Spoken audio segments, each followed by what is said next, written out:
Everybody, welcome to Build or Buy. I want to thank you for joining us. We do this every once in a while, usually on Wednesdays. Let's see if I can get the credits back up there. There we go. Costs money and time to do all that. Welcome to Build or Buy. We meet usually on Wednesdays. This week is the first Wednesday, so always the cloning imaging and backup is in our minds. It's something everyone needs to do. We have a video up on that, so we're going to go through it. Today what I want to do is cover some of the stuff we did last week, the stuff we're going to do this week, and tell you a little bit about what's going to happen next week. In 2 weeks, we have a guest speaker. Ralph Gonzalez is going to come back and talk to us. This week, we're going to talk about building a desktop versus buying a laptop. Somebody was asking about that. I want to start in a few minutes with Ben, then I'm going to go to John Lum, and then, what's your name? I forgot. Yes, Al. Then we're going to go to you, Al. So we're going to talk about building a desktop versus buying a laptop. That was something Al had asked about. That's always my favorite topic. And now's a good time to be looking at either one of those. We looked at several laptops. We looked at an HP Envy 17T. We looked at a Lenovo Flex 5. Who else had a laptop we looked at? Oh yeah, Jack's laptop, that was a Dell, and then Jim Fallon had the Lenovo Yoga 920. We've had a lot of people looking at that laptop. That was a pretty good video. Now for the talking points, something I want us to get into. I spent a lot of time working on a computer for Richard Worthen, about 6 hours. I want to tell you a little bit about that. Another gentleman, 93 years old, Bill Brackett, had a problem with his computer. Took me about 4 hours to get him up and running. I'll tell you what that was all about. All this stuff is related, and some of it is more frustrating, but I learned some valuable things I want to share with you. Then we're also going to have a little bit of discussion about BlueIris, which is the security software for running your security cameras. The BlueIris software for anybody that's running security cameras. A couple of weeks ago, we talked about the Wise camera, the $20 cameras that I found out about. Great little camera for $20, but it uses their cloud solution. So there's a hack you can apply to make it work with BlueIris. And I had shared that with Greg.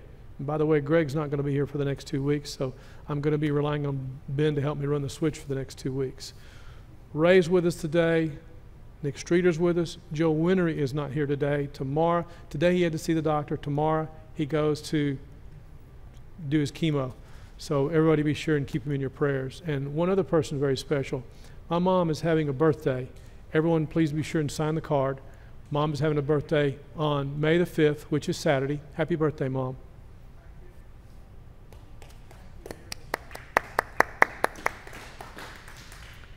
Now, a question I got into with John Lum, and we're going to go to him in a few minutes, was about an online account versus an offline account. The keyboard shortcut that we showed last week for the Windows tip of the week was how to do that screen capture. That popped up on the screen. He said, "What is that?" The time I saw it and blinked, it was gone. He sent it to me, and I had never seen it because I don't have an online account. But once I saw it, then we're going to go to the next step about finding out for the Windows tip of the week how to tell if you have an online account or if you're using an offline account. Some other keyboard shortcuts I talked to Andrew about. Andrew's not here yet. I hope he comes in later. At some point in the future, let me back up.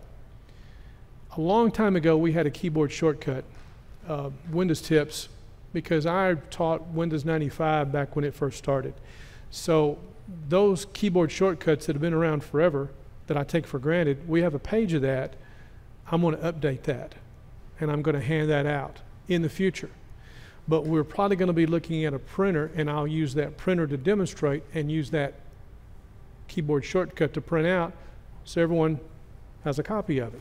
So keep that in mind. I don't know when it's going to happen. It's going to happen within the next coming weeks.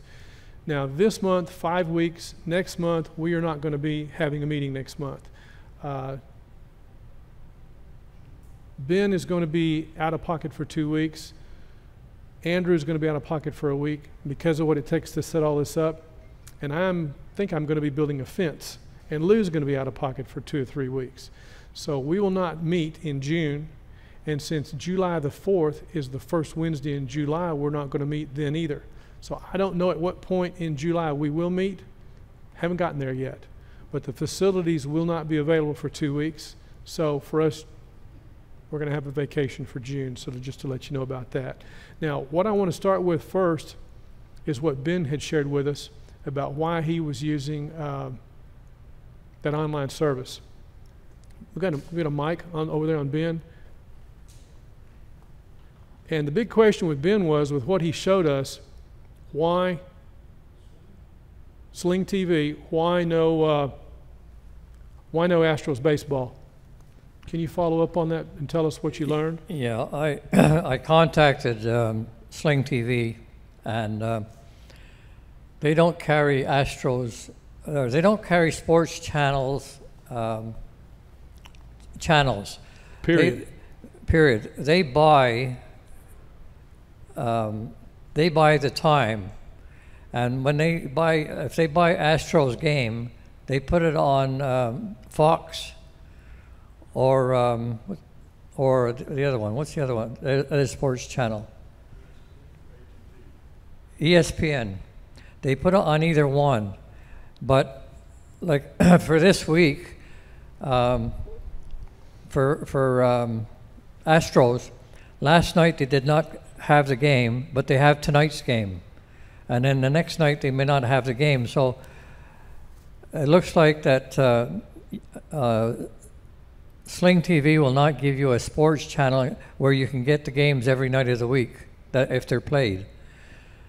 So now I have to make a choice. I pay my $268 to UEFI to get the Astros baseball. The Astros baseball, or I take Sling TV for $100 a month and get the baseball game once in a while. So that's where you are when you go with Sling TV. It's for sports anyway. That's it. For movies and things, it's a little bit different.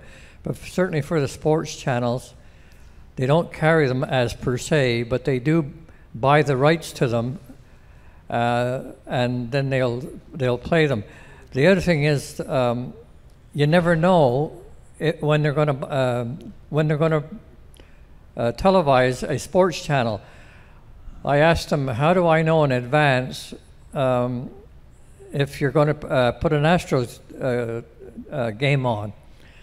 And they said I'd have to go through my menu on that the evening that game is on. So if there's not a blackout, then you'd get it. So if they haven't bought it, then you're not going to get it. If they bought it, then you might get it. Interesting. So it's not all what they say it is, but it certainly is a cheaper TV if sports is not your thing. Well, there again, the question boils down: do you get what you want? There is no perfect solution. There's no perfect solution, and there's trade-offs that you got to juggle around and see what you want. Interesting. I want to go over to Build or Buy on YouTube, and I want to show you the video. We had a comment. What Sling TV? This is our meeting from last week. I'm going to click on the video, and I'm going to go down and show you this comment that we had from a user. And this is something I want to share with you. There's 2 comments here, but you have to click Sort By. Sort by newest first, and then the comments will show up. I don't know what YouTube was doing with that. I've tried to fix it, but apparently I have no control over it. Anyway, Patrick Woolbite made the comment, there are other streaming services other than Sling TV, such as YouTube TV, which is what he uses. DirecTV streaming, Comcast streaming, PlayStation View, and a few others. With YouTube TV, you get unlimited DVR and local channels, all streamed in 1080p. The reason why you won't find the Astros channel on any of the streaming services is because it's owned by Comcast.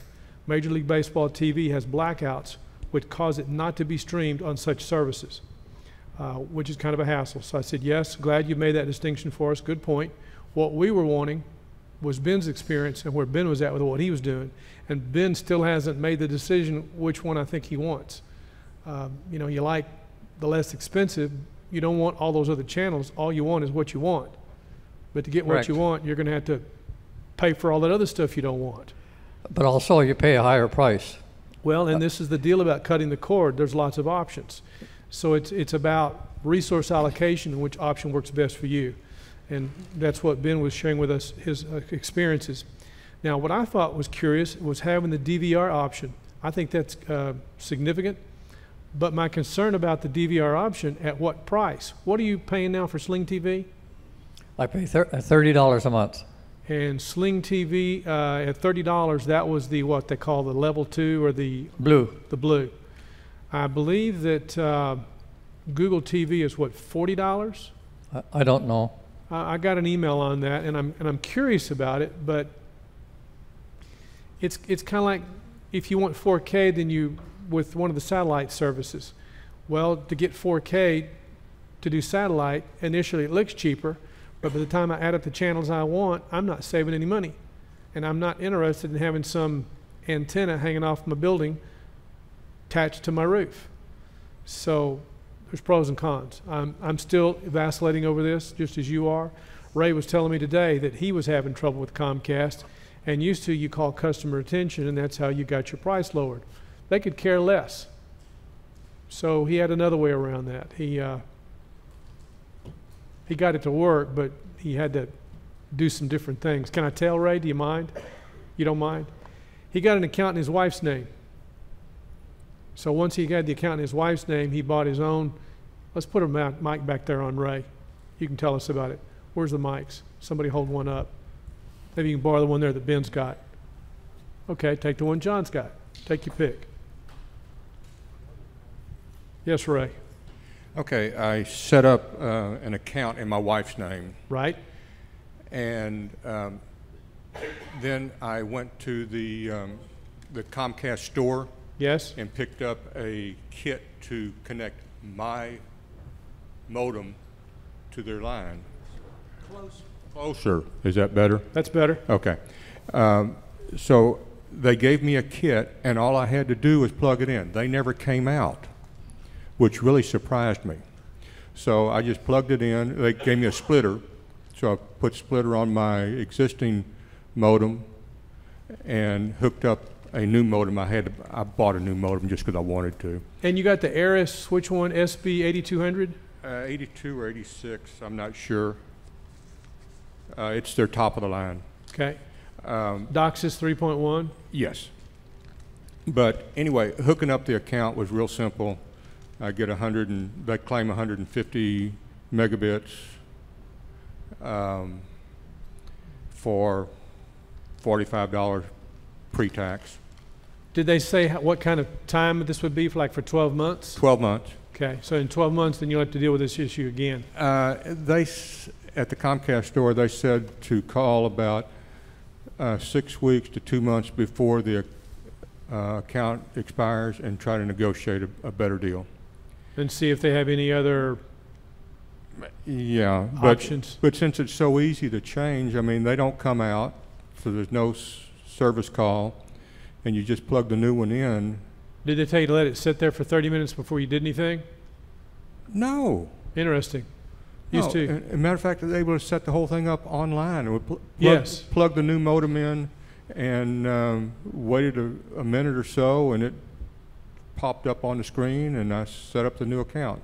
Well, I had the account number. A year ago when I did mine, they said wait 30 minutes because they do a firmware update to it. I did not wait. Yours worked immediately? It worked immediately. That's outstanding. And evidently they picked up the MAC address off of the modem itself. And you didn't have to call and talk to anybody, or? Well, yes, I did, but not because of that. It's because I screwed up the account when I set it up. I put in a non-existent email address and therefore couldn't verify that it was a good email address. Oops. Yeah. Minor detail. Yeah. Minor detail. Enter the information correctly. Well, anyway, this is all about getting on the internet. Well, once you're there, trying to figure out how we can save some money. So that's kind of the tail end of where we left that. The other thing we didn't get to with the BlueIris, any kind of software you're going to use, I had the talking points from last week. Any camera you're going to use to work with BlueIris needs to be ONVIF compliant. And with that hack in the Wise camera, that will allow it to do that, which I think it was called OpenIP. Does that sound right? OpenIP? I think that was it. So moving forward back to where we were at, I wanted to get to what I had to deal with I guess with probably Richard's computer. Richard has an Asus T100T, which is one of those little small tablets with a tiny little resolution that just like to drove me nuts because I couldn't hardly see it. You know, the old CDs we'd use like Boot Genius, wouldn't work. Tried Hiram's Boot CD, wouldn't work. The problem was, do what? The machine.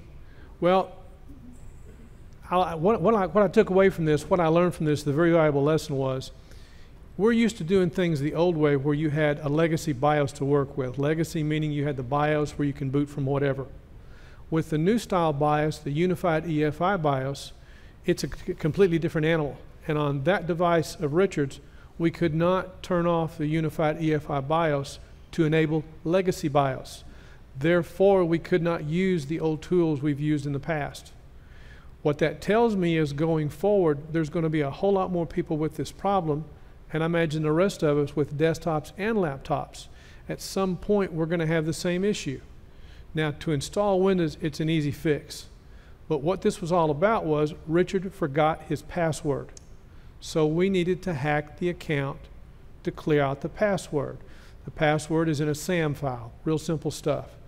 On Hiram's Boot CD, there's the NT password editor. And that's real easy to create a bootable USB stick with that.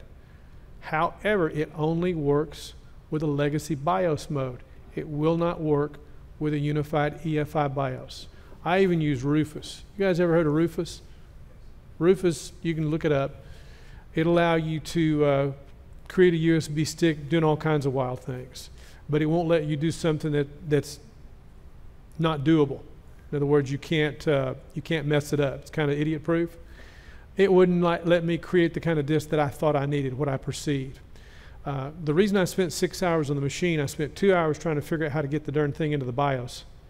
Once I figured that out, then I spent 2 hours trying to get that thing to boot to the CD. It wouldn't see either of the disks. It wouldn't see the disk at all. So then I said, I'm going to try a memory stick. And once I realized it would see the memory stick, then I was in business because I was in unified EFI mode. So long story short, the solution I found after I had fixed his computer. What I had to do was reinstall Windows. Now, when you go and install Windows, you have the option to create the ISO or to create a USB stick. And you work according to the specs. It's got to be a 32 gig stick of memory or less. You don't want to use bigger because then it won't work and it won't tell you why. You don't know. And you let Windows create the disk, it reformats it and sets it up so that it will work with a unified EFI BIOS. So when I realized what my problem was, I went looking for a tool to address that issue. I could not find a free tool. I found two tools. One of them I'll tell you about that I've looked at, but I can't show you up here because it's in Singapore. Because of the security we have up here, that IP address is blocked. It's now that I'm trying to tell what it is, I forgot the name of it. PC Unlocker, I believe. Yes, PC Unlocker. You can look it up, PCUnlocker.com. Tool's about $50, and this feature to be able to boot from a unified EFI USB is a new feature. So while I was here today, this morning, just now, when I couldn't get to that tool, I found another tool. And this tool also has the capability, if you don't have luck with that tool, to try this tool. And this tool, I could get to their website. It's called icpassword.com. I-S-E-E password, P-A-S-S-W-O-R-D.com. And I've highlighted here, and I will see if we can zoom in on that just a little bit. A new feature that they've just added is support for unified EFI-based computer from a USB drive. And it will also work, it claims, with a DVD CD. I have not tried the tool, I've just found out about the tool. But there are two versions of the tool, and I'm going to scroll up. There's a pro version and the advanced version. And the capability of the advanced version, $46 versus $30. The tool from PC Unlocker is also about $50. Again, this problem is going to be a bigger problem that's going to be exacerbated by the fact that we will not be able to go into legacy BIOS mode. We have to do this from the unified EFI BIOS. And you shouldn't, if you lose your password, you shouldn't have to reinstall Windows to make this work. So I have 2 tools now, and we're going to keep looking until we find more of these tools that we can do this with. I'm hoping we'll find a free one. It's a matter of time. But this is something that's I'm not dealt with until I dealt with it on Richard's machine, and my take from it was, if we're having the problem, other people are having the problem. How many of you always remember your password and keep it someplace safe? That's good. How many of you have forgotten your password? Yeah, and then your SOL. The password to get into Windows. How many people have removed the password? Well, then there's those of us that have removed the password, and I am one of those, because I got so many passwords for so many things. Nobody else logs into this computer but me, and if they do, there's nothing there I have to hide. I want to get a, Robert, if you don't mind, is that it? Is that what you had, Nick? You had a password on yours, and you took the password off. So now this brings us up to the next question. I want to get a mic over here on John Lum, if you would, because this is kind of a two-parter. Oh, you got one. Okay, let me get over here and make sure we got a camera on John, because this is kind of a two-parter. John had that screen that we were looking at, how to get into the BIOS. So I showed him how to do the screen capture, and he showed me. So then I asked the question was, do you have an online account or do you have an offline account? He said, what's the difference? So for the Windows tip of the day, tip of the week, with a clean desktop, I'm going to use the Windows flag I, and this is the second control panel. Remember, Windows has two control panels, the old control panel that we've been using since Windows 95, and this new control panel that I think came online, what, with Vista or 7 or 8? Anyway, here's Windows settings. We're going to go down here to accounts. I'm going to bring up accounts. Now, if you'll notice, it says your info. This info, Gil Boyd, this is local account. If I look below that, I'm going to zoom in on this just a little bit. I have a local account on this computer, or I can sign in with a Microsoft account. Now, when you install Windows, when you either install Windows or if you've purchased a laptop and you go to configure your computer to use it, either way, Microsoft is going to ask you 3 times, do you want to create, and encourage you to create 3 times an online account. And because of the question I mentioned last week, what if? What if you violate Microsoft's EULA? Now, it's one thing to lose your password and you can't get into your computer, but what if you violate Microsoft's EULA and they terminate your account? They've done it with Skype, and they've done it with the other accounts. What's to say? And they could do it with your, what's their cloud thing called? What's it called? OneDrive. What if, then they could do it with OneDrive. What if they do it with your account that you use to log into your computer? That would be kind of, that'd be kind of sucky. I'd get really upset about that. So the question is, you could potentially lose everything you have stored in the cloud, huh? Not only could I would lose my mind. I'd lose more than just what I have in the cloud. I'd flat lose my mind. So the question you have to ask yourself, is the benefit of an online account worth losing that information? Or are you better off with a local account where you manage your stuff? Now, Microsoft will tell you the online account, that's the way they want to sync all your stuff. They keep track of your stuff. Whatever device you log into, your stuff's always there and you can access it. That's all fine and dandy. But if you violate their EULA and they cut you off, what's your recourse? SOL. Do what? Yes, you can have both. Well, for example, if I were to go to the Microsoft Store because I needed to download an application the way Microsoft wants me to, I have to use the online account. If I have a local account, an offline account, Microsoft would then change that to an online account. So then every time I logged into Windows, I would be using my online account and I need to put in that password. And I would have to manually go back and change it to undo that. So I don't go to the Microsoft Store. There's nothing there I need. I use a local account. I prefer the local account. I'm in charge of my business. I don't rely on Microsoft for anything. And I'm even more interested in trying this other operating system we talked about that's based on the NT kernel. I'm hoping to try to do that maybe by the fall. I haven't had a chance. So for the Windows tip of the week, do you have a local account or do you have an online account? And this is where you see it, and this is where you can change it. Yes, Mel. Let's get a mic on Mel. John, can you pass that mic back there to Mel, please?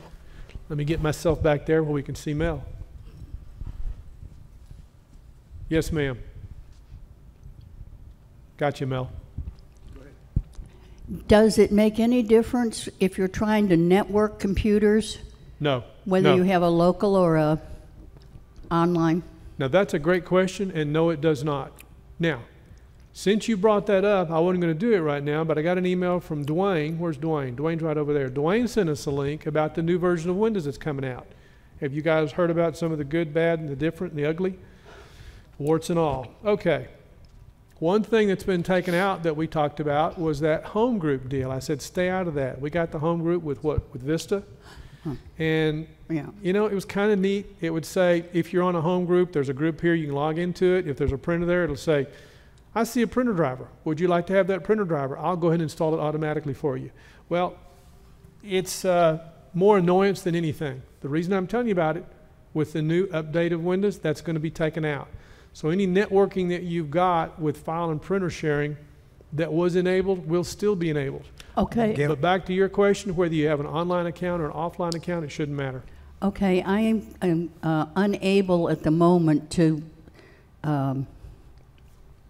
network between my laptop and desktop. They're both Windows 10. I updated the desktop to Windows 10, and ever since then, I have not been able to network. Okay. I'm getting the enter your Windows credentials box.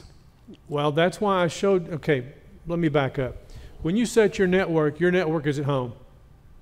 Is what? Your network is at home. No. This was a regular network that I had set up before. I did not use the home network because I Okay. had some other reasons. I'm not talking about home network. I'm talking about your network at your house. Yes. Okay. Your network at your house is your network. You don't have to worry about other people getting into it. It's behind your router. Okay. When we did the Lenovo Flex 5 laptop, that's why I showed the unboxing setup and the networking, because I showed that networking. Every time Microsoft updates Windows, they reset that networking stuff. So what will work, which is a set and forget, they change it back to the default, which means this is why you got to know where all this stuff is at so you can go back and change it. And I leave my head shaking as well. Why do they do that? You know, keep your mitts out of my computer. I set it for a reason the way I'm doing it, and I need to be able to move files back and forth. I don't need Microsoft coming in and what worked one week, now it doesn't work, and I'm scratching my head why. That's why I showed you all those little places, all those little nook and crannies, that once you set it up 1, 2, 3, here's where you check 1, 2, 3 on what they did to mess it up so you can set it back. Okay. Would you like me to walk through and show you right quick? Well, no, I have another question before you walk me through it. Okay. Or another comment. Okay, because I want us to get to the topic of the day, which is about building a computer or buying a laptop. Go ahead. Okay, in the previous setup, it was a Windows 7 machine, and it had no password. Okay. So I have now set a password, thinking maybe that was the problem of why I was getting the credentials. I still can't get in. Well, But you said you don't have a password, and No, I don't. I'm sure you network. I network everything, and I had no passwords on any of my computers because I'm behind my router, and I'm not concerned about somebody else getting into it. Remember, I'm not concerned about I'm only concerned about the FBI, so I don't take a computer to Best Buy. I'm not worried about the Russians, and I'm not worried about the CIA. I ain't got nothing they want. So I can show you how the network goes, 1, 2, 3, if you want to do that real quick. Okay. Okay. I'm going to bring up the Windows E key, and this is networking. Now remember, home group's going to go away. We're talking about not home group here, but your home network at home. your home network, your network at your house where only you are getting into your computers. You with me? Okay, I'm going to zoom in on this. No, not really. You don't mean that little where it says home group or network? Okay, let me start over. I'm going to show you how to get into your network and fix your network. The term home group is going away. I'm not talking about home group. I'm talking about your network at your house, at your residence, at your place of wherever. You with me? No, I'm with you. Okay, I'm going to bring up the Windows flag E, and that brings up File Explorer. From File Explorer, I have network over here on the left side. Now, if you have a computer that's never been networked, the first time you click on that, there's going to be a dialog box that'll pop up here at the top that says something about file and printer sharing is turned off. Do you want to turn it on? Another thing that'll pop up when you first connect to a network, and it sees, for example, if we change routers, there's a dialog box that would pop up on the right side of my screen that would give me a yes or no for the same thing. Do you want to connect to this network? Do you want your files to be available to be seen by other computers? It's a yes or no question. So I've already got that set, and I'm seeing 2 computers. Now, that admin PC I cannot get into, but this computer I should be able to. If I cannot, and I can, because that computer has been set to give me access. Now, this issue with the SMB 1, 2, and 3 is something else that we had dealt with file shares. I'm going to go into the computer. I'm going to go to Windows, and I'm going to click on Users, and I'm going to go to Public. I'm going to right-click on Public, and I'm going to go to Properties. Now, what I'm doing is I'm looking at the shares and how they're set on this computer. I don't want to use just Share. I want to use Advanced Share, because Advanced Share lets me set custom permissions, create multiple shares, and set other advanced share options. In other words, the default share is public. I can call it whatever I want. And that also means the name of the computer needs to be something that I understand. If you'll notice the network path for this laptop, I have named it laptop i7-8750H. So I know what I'm getting into. And if I had the Lenovo Flex up here, it would say Lenovo Flex 5, so I would know what it is. And the computer that you saw that's networked is the one we do the stream from. I have it named something that makes sense to me. So I'm going to click on Advanced, and right here, I have named that share laptop. I didn't use the default. And under permissions, I have it set for everyone. Everyone has full control, meaning everyone that's logged in can put files there, take files out, delete files, create files. They can do all that good stuff. Say, all that's set, so I'm going to get out of that. I'm going to close that. I'm going to zoom back out. So if I've set that right, the other thing I've got to do is I'm going to go down here on the bottom on my taskbar, and this is where it gets a little bit annoying. Right down here from my network, I'm going to click on this, and I've got Wi-Fi, airplane, and mobile hotspot. What I want is network and internet settings. I'm going to click on that. Now over here, Wi-Fi and Ethernet. Now remember something we learned, Wi-Fi and Ethernet, either one of those can be set to be a metered connection. Why would you want a metered connection? This is kind of off topic. Why would you want a metered connection? Muted? Metered. Metered. No, not neutered. Metered. M-E-T-E-R-E-D. A metered connection can be on a Wi-Fi or an Ethernet connection. The reason for a metered connection is to keep Microsoft from putting those stinking updates on. If you're on, say, whatever, and you don't want that occurring, eating up that bandwidth. That's the way you slow that down. So what I've got on a wired connection, and you have to do this for each one of your connections you create. I'm going to go to change advanced sharing options. Now this screen actually has 3 things going on. I'm going to bring all these down. I've got the private, the guest, or public, and all networks. You have to go through all 3 of these. The first part, turn on network discovery. That's the default, and that's what should have been turned on.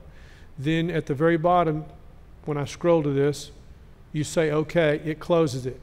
You can't go through each one of these and set all 3 of them because it won't save it. You have to call this up 3 times and go through each section. So the first section is set, allow Windows to manage home group connections. That's going to go away. The default was user accounts and passwords. I'm going to be curious to see how that changes because that says home group connections. Again, that is going away. So the first setting, I don't need to do anything, but I'm showing you where it's at. The second setting for guest or public, turn on network discovery, turn on file and printer sharing. And if any one of those were not set, I would change it. Then I would say save changes, and I'd call this up again a 3rd time. So I'm going to close this part, and I'll go to the 3rd box, all networks. Now this is the key. Public folder sharing. When public folder sharing is on, people on the network, including, and again, home group members is going away, can access files in the public folders. So you share folders in the public, you don't share folders as the user you're logged onto that computer. You with me? Okay.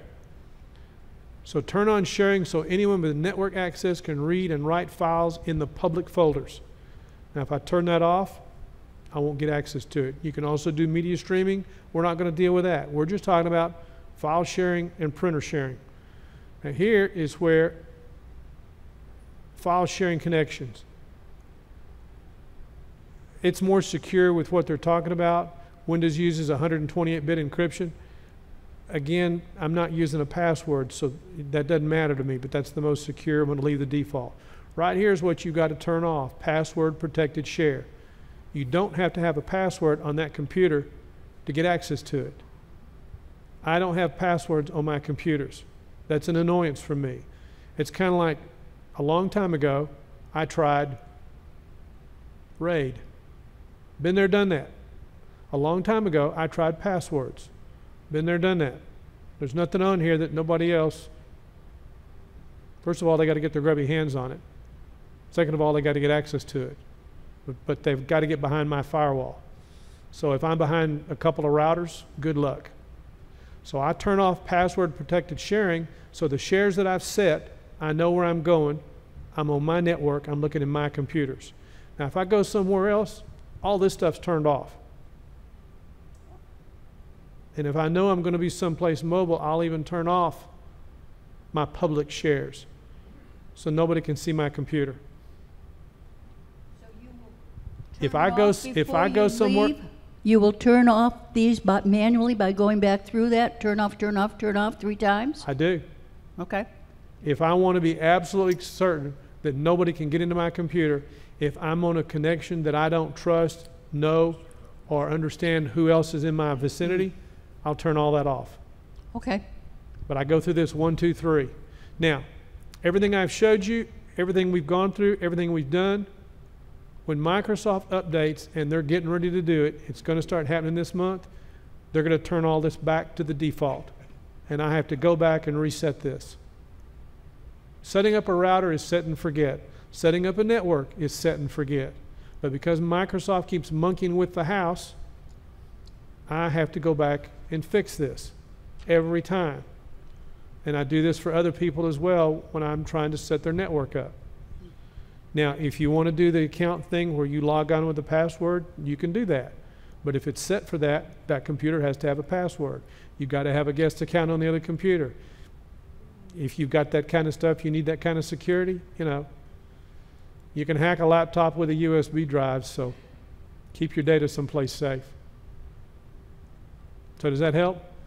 Wasn't going to show that today, but it did. That's why I showed it when we did it with the laptop. So now that we're done with that, I'm going to close that up, and let's move on to the topic of the day. All right. Let me zoom out. Now, this is going to come up again. It's just a matter of time. And when we look at another laptop, which I'm going to talk about today, I want to go through that again for that reason. It's kind of like cloning, imaging, and backup. It's one of those things that you need to do, but sometimes it's a forget and forget. You don't ever get around to setting it. It's like, oh, by the way, after the fact. So if we're looking at computers, Ray Morris built a computer. He built an i9, and that's with the X299 chipset. I built a Ryzen. Lou Warren built a Ryzen. The newest computer to build now is a Threadripper. So Al, if you were going to build a computer, what are you interested in? Are you interested in the specification for performance? Are you interested in the brand? Or are you more interested in what you're going to do with it? The first question most people ask is usually what you're going to do with it. To me, that's the last question I ask. I want to know the specs. So I want to know, what do you look for? Thanks, John. Let me get over there and flip that around. I don't do super stuff with my computer. I surf the network, I have some software, and I want reliability. You do regular stuff. I do regular stuff, and I want something that's good today. I keep my computers a long time, so I don't want to buy something that's on the backside of the technology. I want something that's looking forward. You want something that's going to stick around. Exactly, and I want it reliable. Maybe something like 5 years or whatever? At least. In terms of the technology and bang for the buck, I like the Threadripper. I'm going to be building a Threadripper. I've been waiting because I had understood there was a rumor that there might be a faster Threadripper coming out. Now what I see is all they did was come out with a faster Ryzen CPU. So I'm going to build a Threadripper, and we've got a video up about components, but I won't do it until probably the fall, like September. Now what I use, a computer that does all that processing power, would be different than what you would use. I can go to Costco and I can show you a desktop that might do what you want on the inexpensive side in terms of how long you keep a computer. The computer I worked on for Bill Brackett, who's 93 years old, I ran Bell Arc Advisor, and it had a BIOS of 2011. And it had, I think, 4 gigs of memory. I said, Bill, I think you got your money's worth. And I would encourage him to buy a new computer. He said, but I'm 93 years old. I said, you're learning every day. That's what this is all about. So I told him, I said, when you get ready to do something about a new computer, let me know what it is. For example, he has macular degeneration. He can't see very well. I said, well, this screen is 1024 by 768. He says, what does that mean? I said, well, it's a lower resolution, and because of the way the screen draws the elements on the page, for me, stuff's not where I expect to see it because I'm used to seeing a different resolution, a higher resolution. I said, what I would like to see is when you get ready, let me know, and I'll bring a monitor over that's big, that'll last you for a while, that we can get stuff big on the screen that'll make it easier for you to see. And so when I come over, it'll be easier for me to see, and I know if it's easier for me, it's going to be easier for you. So back to a computer. Ray built an Intel because Ray is of the same camp of Jerry Lee. The only one that makes a computer is Intel. If you build a desktop or you buy a laptop, it's all about resource allocation. Now, if you build an Intel machine, you have so many resources allocated, which are PCI lanes. If you build a Threadripper, you have more PCI lanes. What does that mean? That means you can get more stuff on the motherboard that'll do more things. And I can go through and show you some of the differences. We've got a video up on BuilderBuy about chipsets, comparing the X299 versus the X399. And it's all about resource allocation. So depending on how much money you want to spend, as Ray said, I can buy a desktop that's pretty close, not exactly because you have to accept what they do, but I can build something for less money that'll be more exactly like what I want. Ray chose to build. Me, you know, a little knowledge is dangerous, and sometimes I feel like maybe I know too much, or I know just enough not to know what I'd like. And it's always, you know, I want to build a better computer, but at what point you jump in and say, let's do it. And I'm getting ready to do that right now. I built this Ryzen machine that is great, and I've got, for example, I've got 8 cores, 16 threads. If I build a Threadripper, I will double that. But the cost of the CPU goes from, well, the CPU costs 4 times as much to get twice the performance. But because of the resource allocation, I'm going from, say, a $300 CPU to about a $900 CPU. Same thing with the motherboard. The RAM right now is expensive. You're looking for 32 gigs of memory. If you build a desktop, I think RAM's ridiculous right now. It's because of cryptocurrency. Same with video cards. Video cards are expensive right now. You pay a premium, not because of any one thing other than these people building these machines for crypto mining. and it's very annoying. For example, Ray bought a video card, he bought a workstation card. For the last 2 years, I've had a problem with the price of video cards because I just think it's ridiculous. And now because of cryptocurrency, they've become even more expensive. I think Ray spent maybe $350 for his video card. He spent less than that? Okay. Ray had a real neat trick. He bought his video card right when AMD was making the change, so he bought the old model. But they shipped him the new model, which was pretty cool. The old model, that SKU is gone. You can't do that now. They're only showing the new SKU, and the new SKU is about $100 more. Okay, the video card that I used in this machine is also a workstation card, an AMD workstation card. Ray used a 5100, I used a 7100. I paid $500 for that video card. To buy that same card now is going to cost me $600 for no other reason than these people are building these machines that are using these video cards and lots of RAM to do this crypto mining. It's annoying. I use a computer for editing video. I need a machine that can render video fast. The faster it renders, the faster I can get to the next video. And it takes time to do all that. So I need the processing power. And we've run tests with Cinebench on both machines, and we've run tests with SpecView Perf on both machines, depending on the kind of work you do. Now, if you're doing just regular stuff, I can go to Costco and I can show you a machine that'll probably do what you want for the money. And you say, you know, at what point are the diminishing returns? AMD, I believe, said with the current chipsets, we're good now until 2020. This is 2018, that's a couple of years. It's changing really quick. Another thing we need to look at is the technology that's on the motherboards, like the NVMe. Robert Collier has a little thing he's going to show us in a few minutes about NVMe drives. Once you've gone from a spinning drive to an SSD, you don't want to go back. Once you've gone from an SSD to an NVMe drive, you definitely don't want to go back. You get drunk on that technology because from 7200 RPM drive, that is how many megabytes is that? Well, anyway, an SSD is about 550 megabytes. To an NVMe drive, that could be 3200 to 3500 megabytes. For example, perception. Let me give it to you this way in a laptop. Manolo, who's not here, wanted a laptop. He told me what he was looking for. He said, I want this, this, and this. I recommended this particular laptop. This is an HP, and this was $800. When he got it, he said it's slow. It had the right amount of memory, it had the right size screen, it had the right processor, 4 cores, 8 threads. But his perception was it was slow, the reason being because it has a spinning hard drive. Now, this particular configuration of this laptop came from Costco. It was a special laptop for a special market. They neutered it. The little stick of chewing gum slot for an NVMe drive, they removed. That 10-cent part is not on that board. So I can take that spinning drive from 7200 RPM to an SSD that's about 550 to 650 megabytes, but I can't put a 3500 megabyte drive in there that's an NVMe because they took it off. Okay, $800. If I want one that does that, it's going to cost $1,220, and I have to buy it direct. So do you want to spend $800 for slow, what's perceived as slow, when there's only one thing different, or do you want to spend $1,200 for the fast one when there's only one difference? The rate at which the stuff moves. Or I can show you a Lenovo Flex 5 that was a $1,000 laptop that has an NVMe drive in it, and it's fast.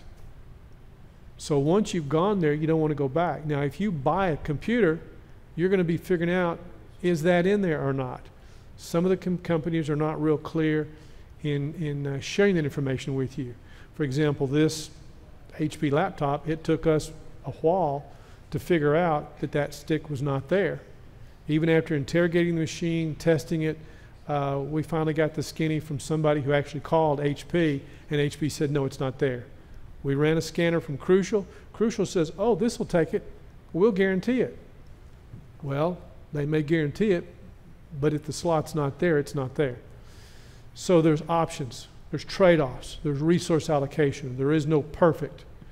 That's why we always allocate and advocate building a computer versus buying a computer. If you build a desktop, you can get everything you want. Now, when we go over to a laptop, the laptop is a different animal because there are some concessions we're not. Yes, Yes, ma'am. let me ask a question Yes, about ma'am. that speed. Yes, ma'am. Where do you see the difference in the speed mostly? When you boot up, that's When it. you boot up, and that's about it? That's it. It's when you boot up, kids, remember that. It's not when you're using it so much, it's when you boot up. You can only type so fast. Now, So 800 may Dwayne, be I just appreciate fine. your input, but remind you, Dwayne, we're at a church, and I would appreciate if you watch your language, or we're going to have to ask you to leave. So if you have a comment you'd like to add, we'd like to hear it. But I'd appreciate if you keep it clean. We are guests. So can I put in something that has been completely overlooked from the discussion for the gentleman over here? What's your name of the red shirt that's Al. playing? Hal? Al. Okay, so Hal, if you'd like Al. to... Al. A-L. Al. Okay, Al, if you'd like to buy a computer that you're going to be able to...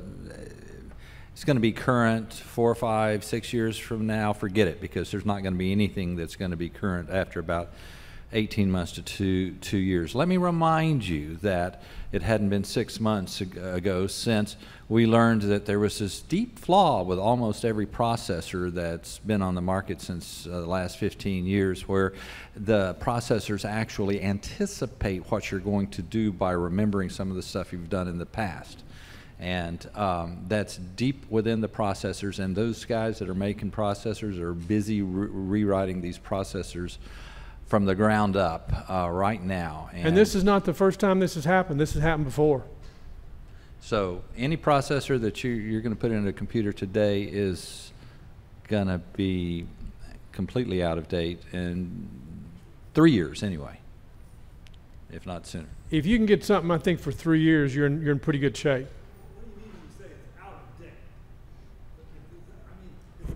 Can we get a mic on Al? For example, what kind of computer do you have right now? Well, I'm embarrassed to tell you. This It's okay. laptop I have now I bought in 2007, and my desktop I bought, no, it's the other way around. The desktop I bought in 2007, my laptop in 2010. And it does everything, it's just slow right now. That's my problem, it's slow. I want a faster computer. I want same capability, but faster. Are you implying that somehow I'm the implying that 5 or 6 years from now, if you're going to be putting current software on it, and that means your browser as well as any kind of specialized software, they're going to be written for those new processors and may not be able to be installed on your computer you build today. You know, it's a terrible thing, but Windows is such bloatware, and Windows is such a hog for resources. It wants everything we've got. For example, you can buy a laptop that's got 2 cores or 4 cores, and you can get taken in by a 2-core processor when for maybe the same money you can buy a 4-core. Well, now we have this new opportunity. You can get a 6-core processor. In a laptop, to get a 6-core processor, this is all new that was announced at CES, and this is coming to fruition this month, right now. We're seeing, and I want to go through and show you some stuff on that are some really wow laptops, but it's going to cost a little bit more money. Like, I always say shop the specs, and I look for something I think that's going to last. Do you want a laptop in the $1,000 price range? Most laptops are going to be around $1,200 that I think are going to be worth their salt. Now, if you want one that's got one of the new 6 cores that's got the NVMe drive in it, I'm going to show you one that's really thin, because if weight becomes the factor, then change one thing changes everything. Then you're looking at a laptop that's going to cost around $2,100. Now, if you go for a 17-inch screen, you're looking 6 to 7 pounds. If you look at a 15-inch screen, you can get it below 5 pounds. And some of them are 4 pounds. Now, with that said, personally me, every laptop that we've been looking at, that I've looked at for the past couple of years, I judge with a laptop that Nick Streeter has. That's an Asus Zen 4K laptop. That was the laptop 2 years ago, $1,250. I can show you some laptops that come close to that spec-wise, but not price-wise. Yes, Robert. I got a couple of things, though, addressing Mel's last point. There is another time you see the increase in speed with an SSD, and that is at process launch. When you start a program with a rotating disk, it'll take a second or two to come up. With an SSD, half a second, something like that. So it'll boot faster with the SSD, and you can launch a program faster. And after that, unless you're doing what Gil's doing, you won't see it because everything is fast enough. Now, I think this cores, there's a reason that the people who make processors are going to multi-core. And the reason is that's all they can do. Now, that's not a particularly good reason, but that is the reason they're doing that. There is something called Moore's Law that says every 18 or so months they're going to just about double. Well, they've got to the point where they can't do that anymore. The transistors are just about as small as they can make them, but what they can do is put 2 or 4 or 8 such processors and call it a single chip and cut it out and give you that. So that's what they can do to keep making progress in the direction of Moore's Law. Now, the question is, how does that benefit you as a computer user? And the answer there, I think, is much less direct, because just having more processors doesn't do anything for you. You have to have software, which is the operating system with the overhead, that will break up the things that you're doing into pieces. And so I can put this piece in this processor, and this piece in this processor, and so on. And that is a very difficult thing to do. And the software has to be multi-threaded. Not a lot of applications are fully multi-threaded. Yeah, it is a very difficult thing to do, even if you do it by hand. Programmers spend months figuring out how to use 12 cores with this one program. That's very expensive. But most programs, nobody has done that. So you're asking the computer to figure out, how can I break down this program? I really don't know what it's doing because I'm just a computer. So the point is, more cores may help you if you happen to be running something like a video processor that can use more cores. But if you're doing emails and documents and Excel and Facebook and whatever, I don't think that more cores will do anything for you.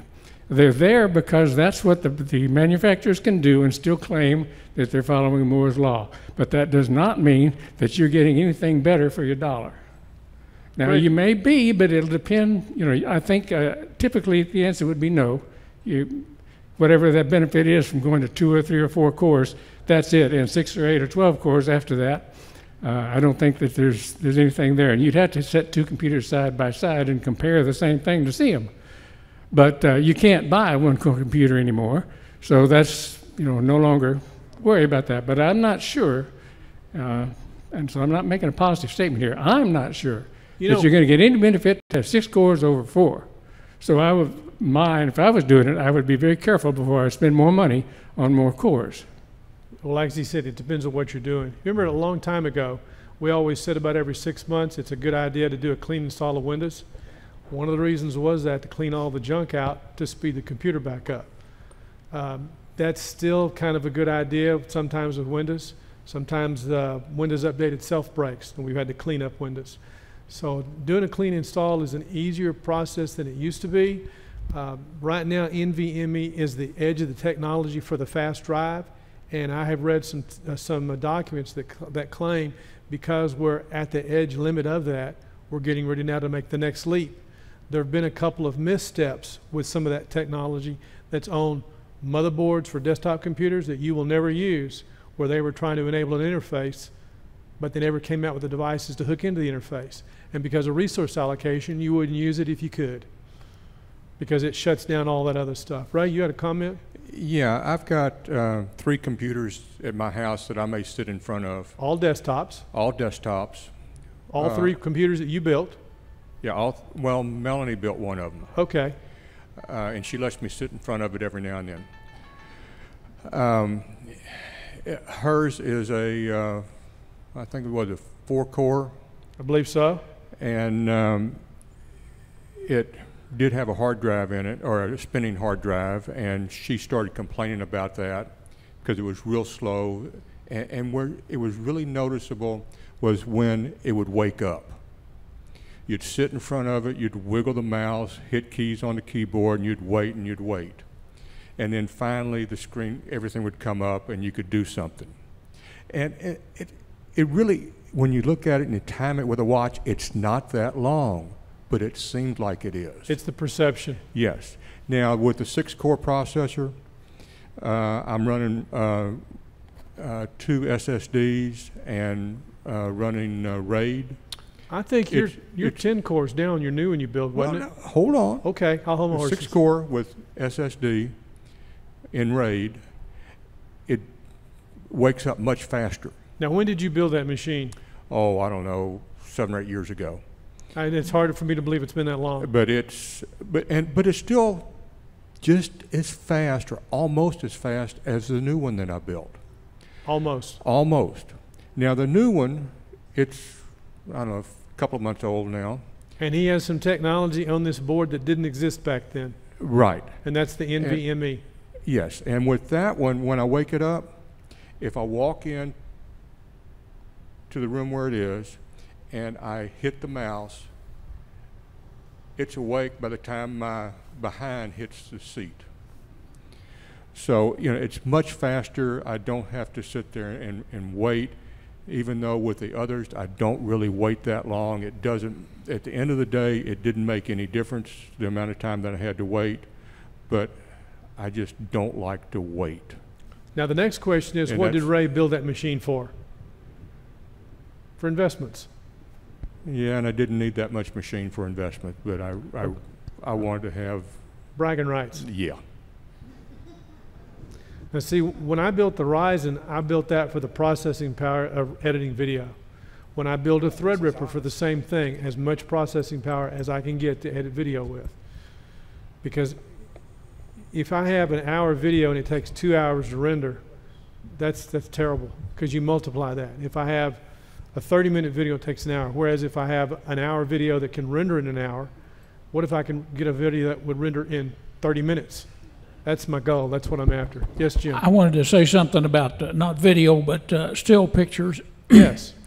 I have my Windows 7 machine. It seemed like it took forever to go from one picture to the next. And I have these plug-in hard drives. And you use Photoshop? Actually, Lightroom is the one I use most of the time. Lightroom. But anyway, it took forever to get saved to the machine and then on to the next picture. So I built this new one with the programs on the solid-state drive, NVMe. I think it's a 950 Pro. Yep. And I still have the plug-in drives where my data is. Well, that's still a bottleneck, and I think that's one of the bottlenecks in any of these machines. If you have these hard drives, SATA drives, and especially the kind that plug in, I think the plug-in feature adds time. Does take 3. time. Does take time. SATA 3. Now see, I store data, even though I work with an NVMe drive. I want that for a boot drive. I may use an SSD for a scratch drive, but when I move video and archive it, I put it on just a spinning SSD drive. It might be 4, 5, 6, or 8 terabyte to archive it. But when I'm doing the processing, I want that on the fastest video card I've got, on the fastest processor I've got, on the fastest drive. For example, this Ryzen has a 1 terabyte. This laptop has a 1 terabyte. A 1 terabyte NVMe versus a 1 terabyte 7200 RPM drive.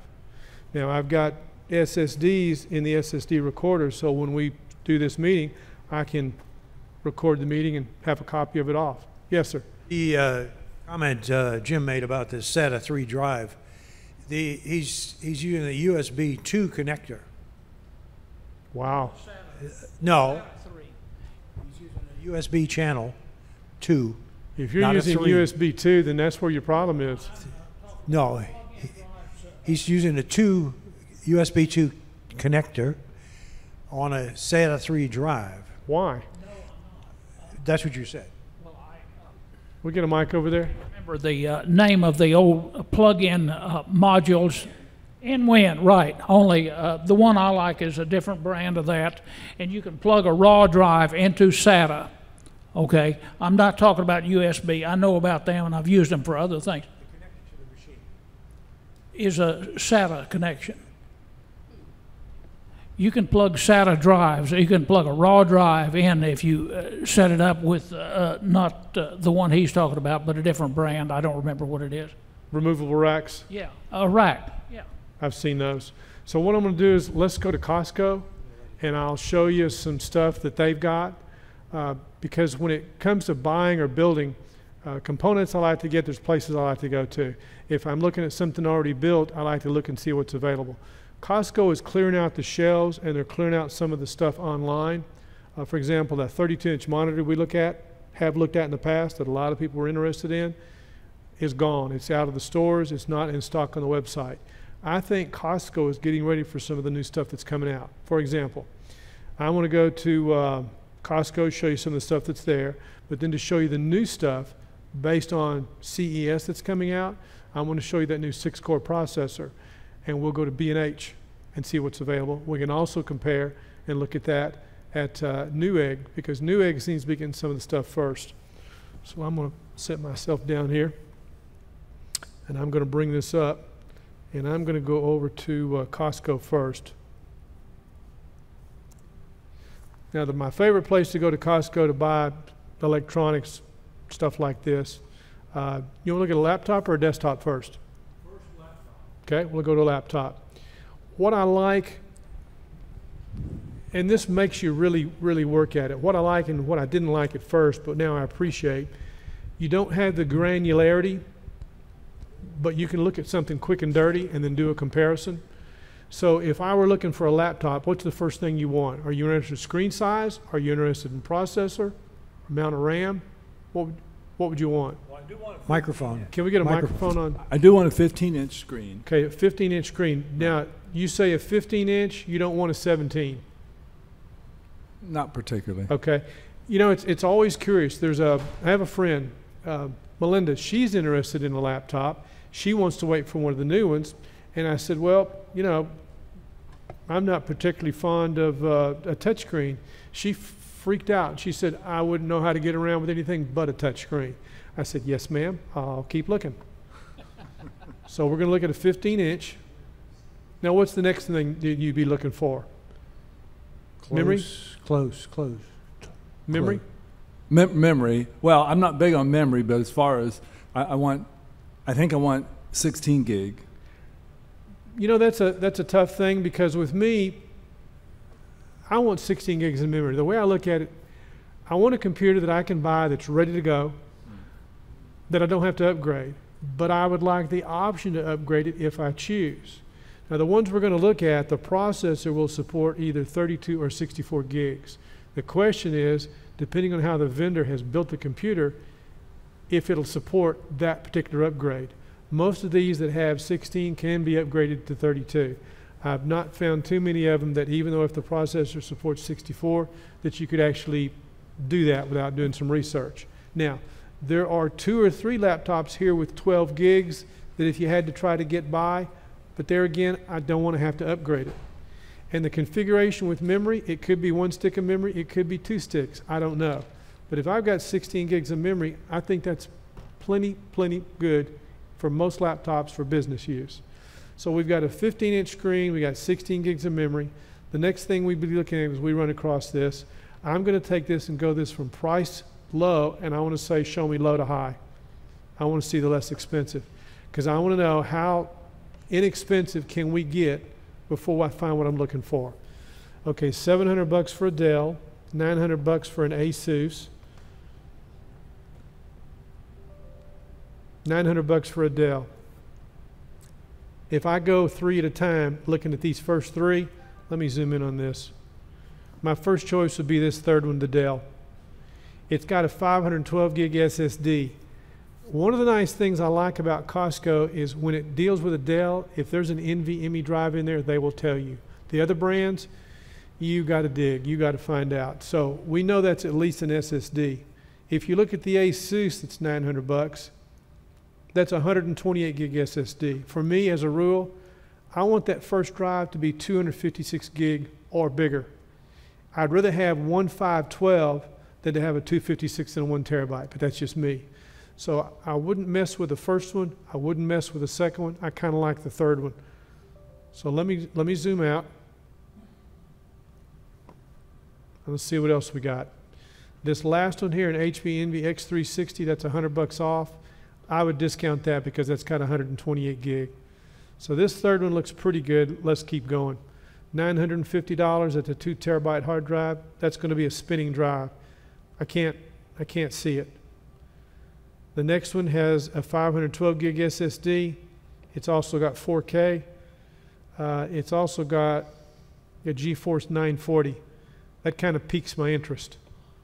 Or here's an Asus 256. Kind of piques my interest. It's got a 1050. In terms of video, I would prefer a 1050 Ti or above. The reason for that is some stuff we read about Netflix. If you're going to do 4K, if you're not, it doesn't matter. But in terms of the technology with the video as it goes forward, I want a little bit more video in there. And again, we're looking at the stuff that's at Costco. We're going to go look and see something completely different when we go over to B&H. So if I go to this next one, this Lenovo, not bad. That's $1,000. It's $200 off.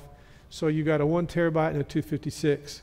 If we scroll down here, here's the other one for $1,000. It's got a 512. That's the one that I had up here that we looked at, that we did an unboxing, setup, and the networking. Because again, I would rather have one drive that is of the size I need than to get one that's got 2 drives and go through that issue of configuring that to work with 2 drives. To me, just keep it simple. So that's a nice machine. Now, if you look at the keyboard of that machine for $1,000, it's nice, but that keyboard does not have the numeric keyboard on the side. This HP that was $800 to buy this now is, I believe, $1,050. Same laptop. It has the numeric keyboard on the side, but the Lenovo, typing on it was an easier keyboard for me to type on than this keyboard that HP has. So it depends. Now, that Lenovo, 4.5 pounds. This HP, because it's a 17-inch screen, I'm pushing 7 pounds. It's 6 pounds actually, but I'm pushing 7. Now here's a Lenovo IdeaPad for $1,350. It's got the 1050 Ti, but do I really need that for $1,350? I can see the $1,000, but I don't see the $1,350. Now, if we go over to some other places and look, we'll see something for around $1,200. Right now, I'm not seeing anything in the $1,200 range. And I would not, and that was something that caught my eye, was the LG. That is thin. It's an i7. It does 1080. It's lightweight. When you get into lighter weight, you're going to spend more money. The only one I would stay away from in this would probably be an Acer if we see one. And I don't see one. There have been 2 Acers that overheat, and because they overheat, I'd stay away from them. So that's just a quick glance at what Costco has. Let's go over to B&H.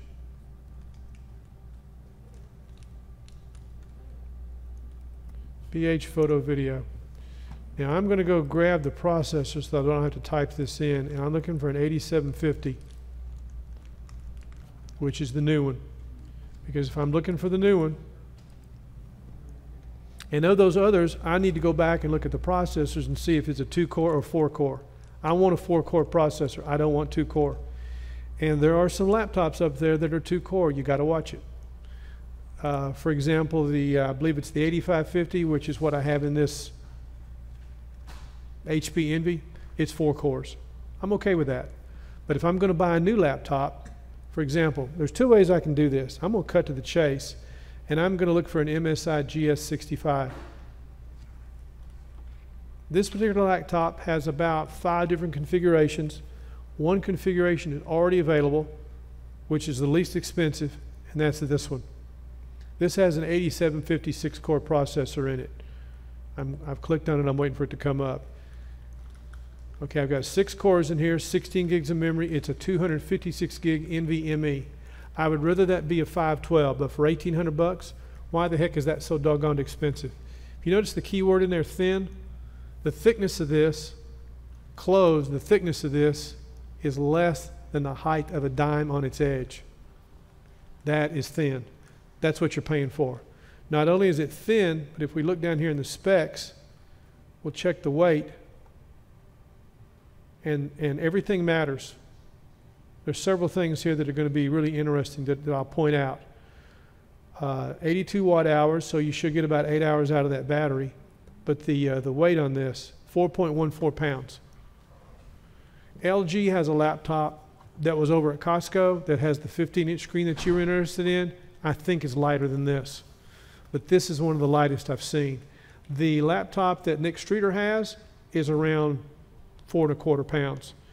But those laptops 2 years ago that were $1,250 and then $1,225, they're gone. To buy that laptop now is $1,500, $1,600. Great laptop, and again, that's what I judge the others by. But to me, this sets the new standard. Are you going to be using Bluetooth? I want a wireless mouse. Okay, well, if Bluetooth matters to you and you want the latest Bluetooth, this has Bluetooth 5.0. Most everything else is Bluetooth 4.2. You've got a wired Ethernet with this. You've also got your dual band AC, wireless AC. Got a camera built in. Something else I wanted to point out. You've got 2 video out. Now, I don't know if that matters to you. Most laptops, you get 1 video out. This HP, 1 video out. That Lenovo Flex, 1 video out. This has HDMI and 1 mini display port. Something else a lot of the laptops will have. Thanks, Ed, for being with us. Hopefully we'll see you next week. This has a Thunderbolt port, Thunderbolt 3. A lot of laptops will have USB-C, but it doesn't necessarily have the Thunderbolt 3. This has Thunderbolt 3. So in terms of the technology bang for the buck, this is it. HP is going to be coming out with a laptop that has this processor on it. It's not going to come out till next month. It may be less expensive. I don't know if it's going to be as light in weight. It may cost less, but it may weigh more. So everything's a balance, everything's a trade-off. You buy a laptop, do you want Intel or AMD? If you want long battery life, you definitely want to go with Intel. That's just a given with a laptop. Now, if you want processing power, Asus has a Ryzen desktop processor in a laptop, but it's only got a 1-hour battery life. Yeah, so that's kind of a killer. Yes, Robert? I've got a question. There's a whole dimension here that you don't address. Tell it. My impression is that laptops are slow. Yes. And it comes from 2 reasons. Or basically, it's from heat dissipation. And so there are 2 ways to do about it. They clock it slower, and I guess that's the main thing. So my question is, have they fixed that somehow? I can't see how they can't, because the number of watts coming out of something is whatever it is. But you look at all the specs and the cores and this, that, and the other. But if it's clocking at 2 gigahertz instead of 4, then you got a factor of 2 in performance there. So to me, if you're getting a laptop, the idea of talking about performance is pointless, because it's going to be slow. And I may be wrong about that. I haven't bought a laptop since, I don't know, 2008 or something. So I'm posing that question. Are laptops still slow, kind of by definition, or have they managed to get them faster? Laptops are still slow compared to desktops, but the fastest laptop has an Asus Ryzen desktop processor in it. But because it's got a Ryzen in it, it's only got a 1-hour battery. So if you're buying it because you want a long battery life, that sucks. But yeah, but what's the clock speed compared to if you had built one at home? It's the Ryzen 7 1700. So it is. It's less than 2 gigahertz then.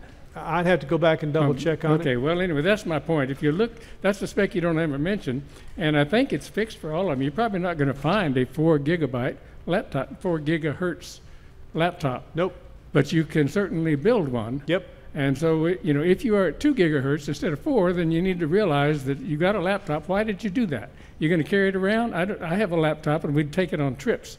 Other than that, we don't carry it around. So, other than that, just don't use it. The keyboard's not nearly as nice. There's all sorts of things wrong with it just because it's a laptop. It's all about resource allocation. Well, to me, it's not. It's physical aspects. It's the keyboard's not as good. Nope. The display is not as good. Nope. It's not resource allocation, it's a laptop.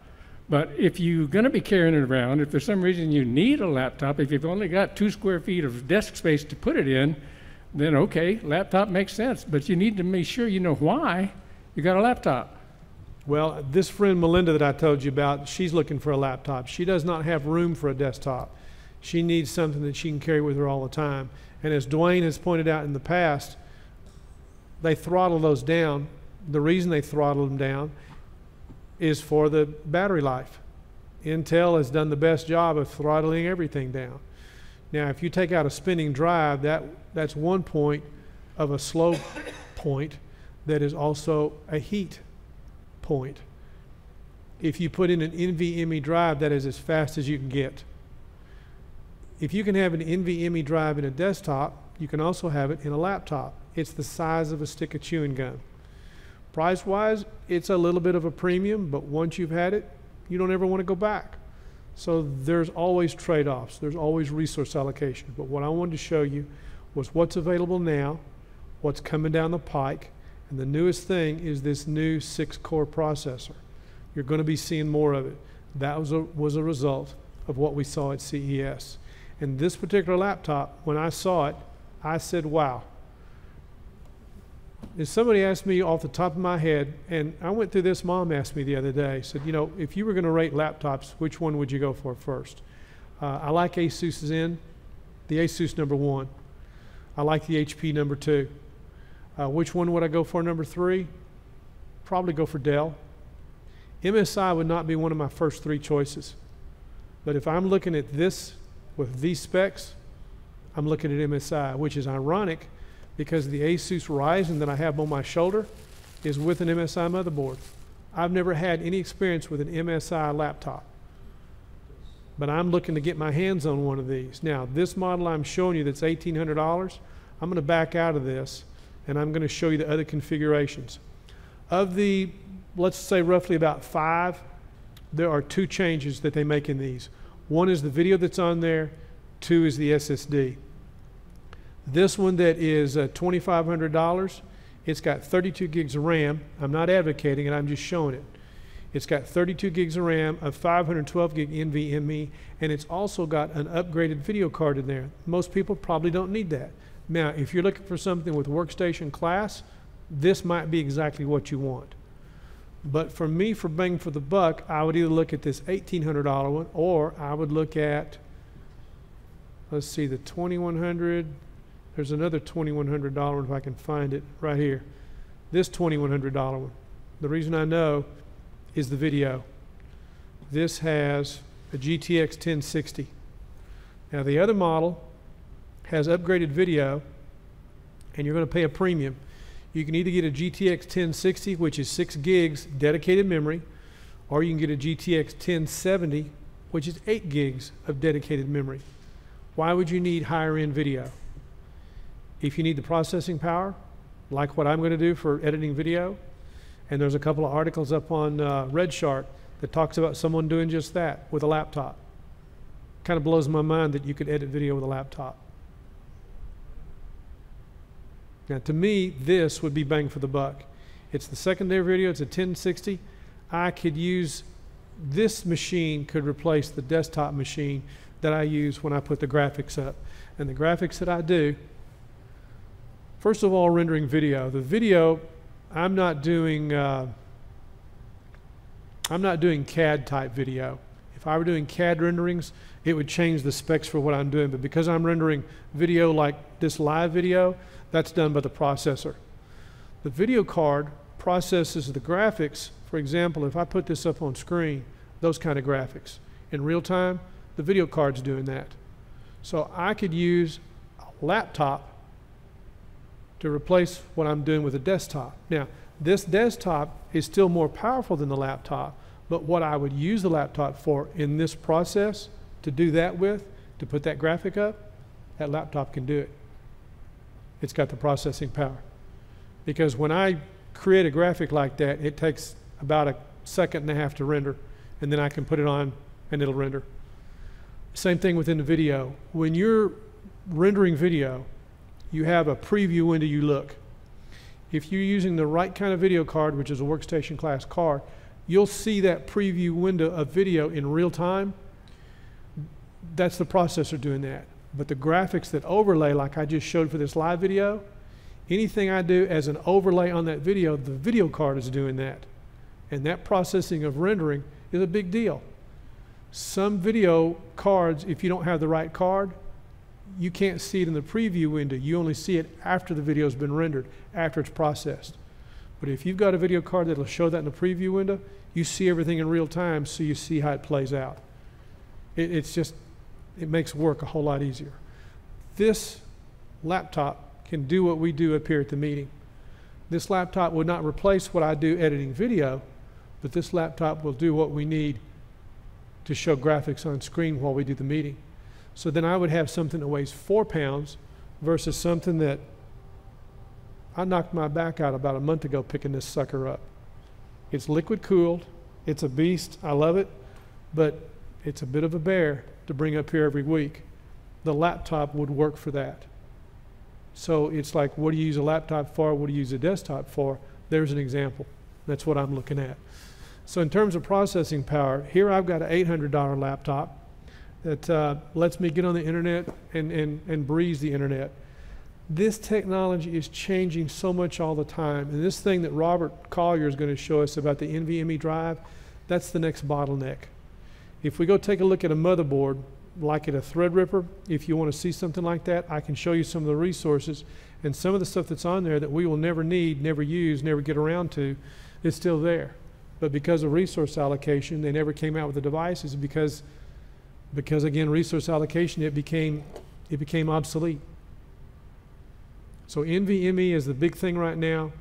Having access to Thunderbolt 3 because of the speed, if you need that kind of connectivity.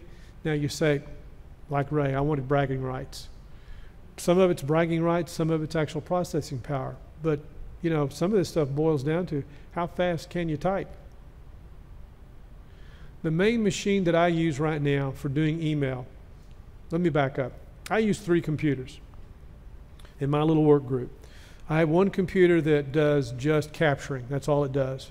When I'm ready to capture video, it captures. I have another machine that is this Ryzen machine that all I do with it is render video. When it's doing its thing, it does it.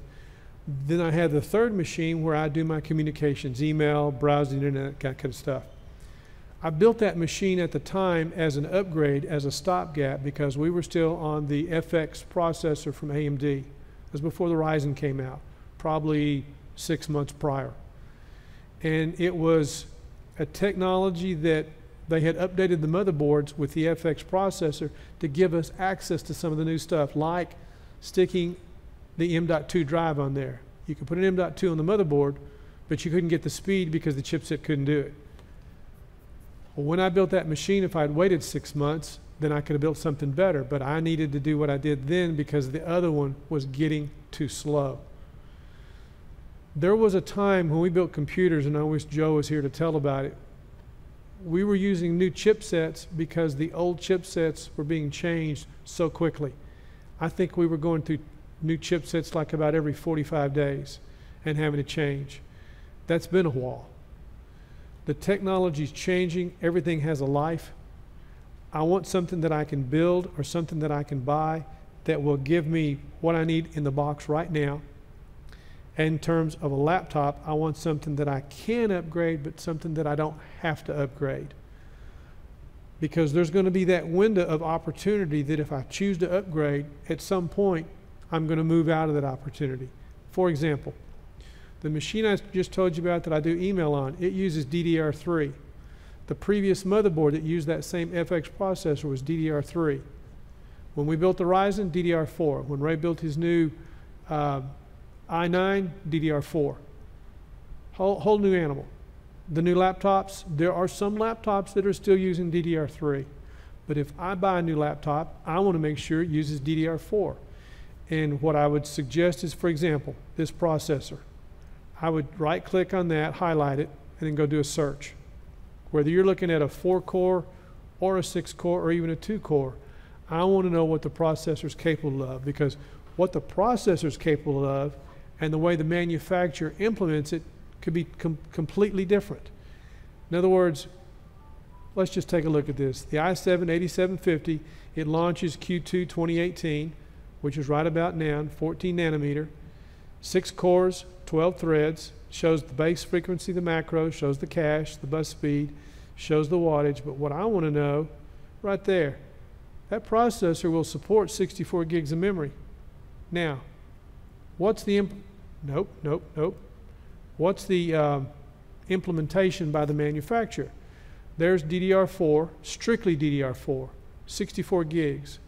On the systems we're looking at, and we'll go back and double check, they may tell us, will they support 32 gigs or will they support 64 gigs?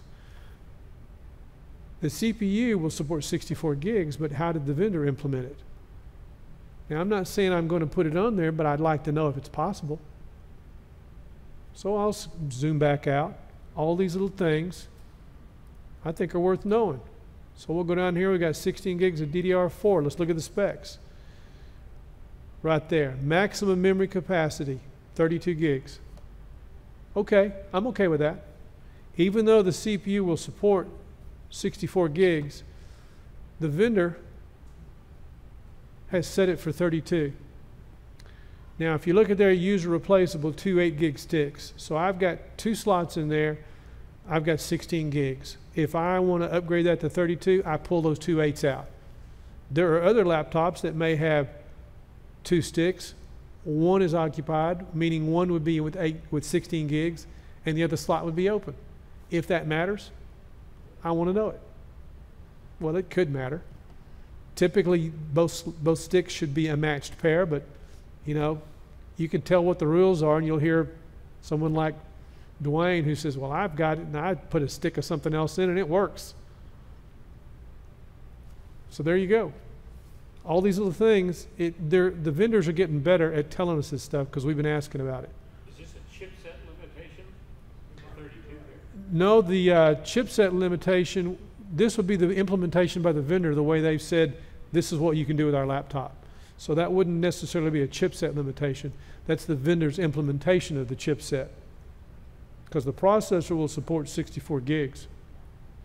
But this vendor chose to only let it go to 32. Now, who knows? We might get one of these. We might interrogate it. We might go to Crucial, and Crucial might say, oh, by the way, it will support 64 gigs. As long as we've been doing computers, we've had them tell us one thing when they could actually do what they're supposed to. You got to come in. Yes, David. Well, I was trying to find out something from Ray before he left, but I guess I'm out of luck. Where'd Ray go? But I guess I'm out of luck. Oh. But last week or the week before last... ask it, maybe I can answer it.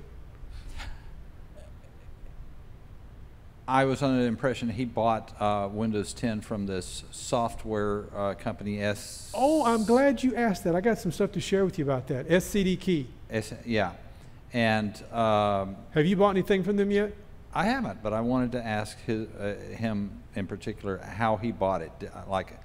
I seem to remember that it was mentioned that this is not a British company, as evidently it looked like, but a Chinese company. They're in China. And is it legitimate? And if you buy, should you go get like one of these specialty pay cards that's, you know, you put $50 on it and the way Robert Collier does. Pardon? The way Robert Collier does.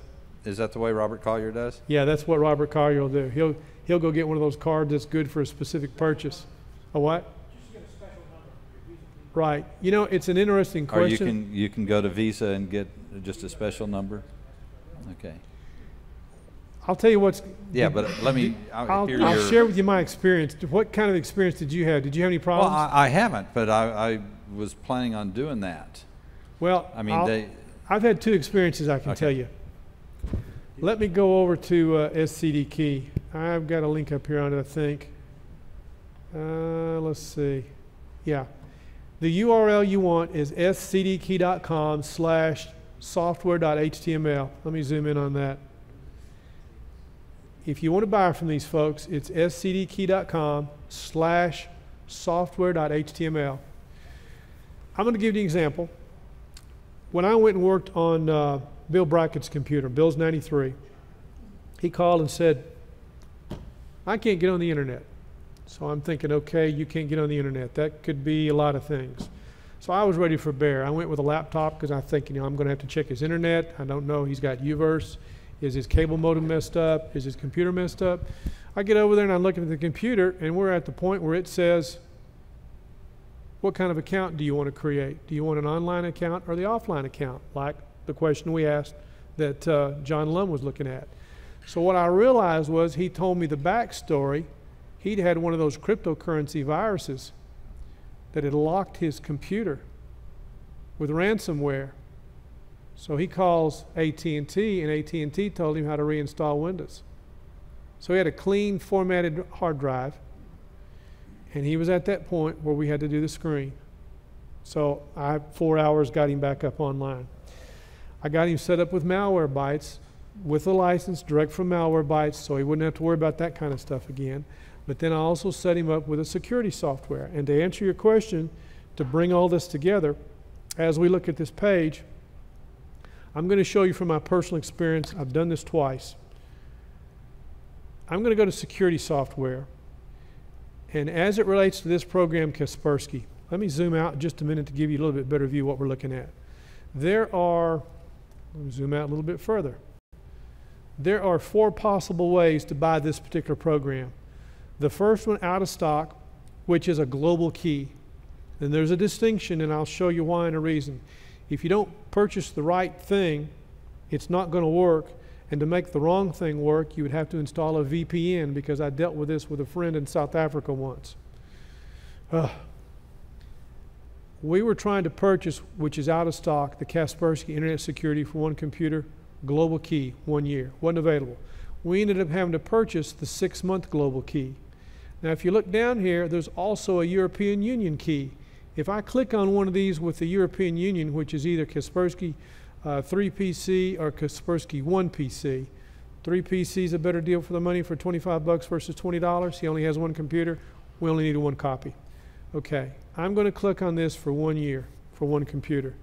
If you'll notice, the region it works in, there's not a US flag in that region. Let me zoom in on that. So if we were to install this version, and I've dealt with this with Kaspersky before, if you buy out of region, the only way to activate out of region is to install a VPN. Once you've got it activated, you can be anywhere in the world and get your updates. But the activation has to be from within your region. Otherwise, you have to use a VPN. Now, as it relates to this site, we learn by doing, and I think sometimes we're a sucker for punishment. We're going to go to the global key, and if you'll notice the global key, there's a US flag. So in the US, you want to be sure you get a global key and you don't buy a European Union key. If you buy one of those that's a European Union key, you'll have to install a VPN. Now, whatever you buy from this site, you've got 36 hours to try it and use it. After that, you're on your own. If you don't try it within that 36 hours, as far as they're concerned, we're done. These are legitimate keys. They will work. You have to use a credit card. Now, here's the interesting part. You need to create an account. The payment gateway they use, they've got, I believe, 5 different payment gateways. There's only one that'll work. Well, excuse me, there's one that'll work out of 2 that we tried. MasterCard, Visa, don't try it. Don't even go there. What's going to happen is you're going to get a call from the fraud department, because they're going to want you to verify. I did this with 2 different credit cards with Bill Brackett. I felt like an idiot. And we had to deal with the fraud department, and they wanted to make sure we were who we were. And I told him, I said, Bill, I don't know why this is not working. Ray did this. I'm aware of it. We're trying to save some money. I told the lady on the phone, and she said, we'll fix it so that it'll work. Same problem, it did not work. So when I got home, I tried it. Same problem. I went to the other payment gateway, which is my least favorite, which is PayPal. Yes, I hate it. Do not like PayPal. It'll work. Use the PayPal gateway. It will work, whether you have an account or not.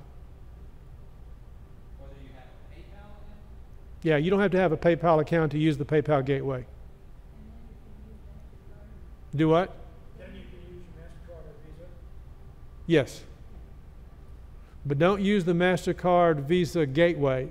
It will fail every time. Because I use Kaspersky, Kaspersky comes up in a protected mode browser. That pause in that protected mode browser will cause it to fail. I took every URL, and this goes through about 4 different URLs, to put the exception in Kaspersky. None of it worked. But when I used the PayPal gateway, it worked. I felt like an idiot. I hate PayPal. And remember, you can use the PayPal gateway, but you don't have to have a PayPal account. So I'm speaking from experience. I wish Ray was still here to tell us. Yes, David? Okay, so something of immediate concern to a good number of us in here is that Windows 10 1803 is going to be coming down the pike. It is coming down the pike. Yeah, and it's like any day. Well, if you go to a updated machine and running one of the last 2 versions of Windows 10 and check for updates, it's going to start downloading it immediately.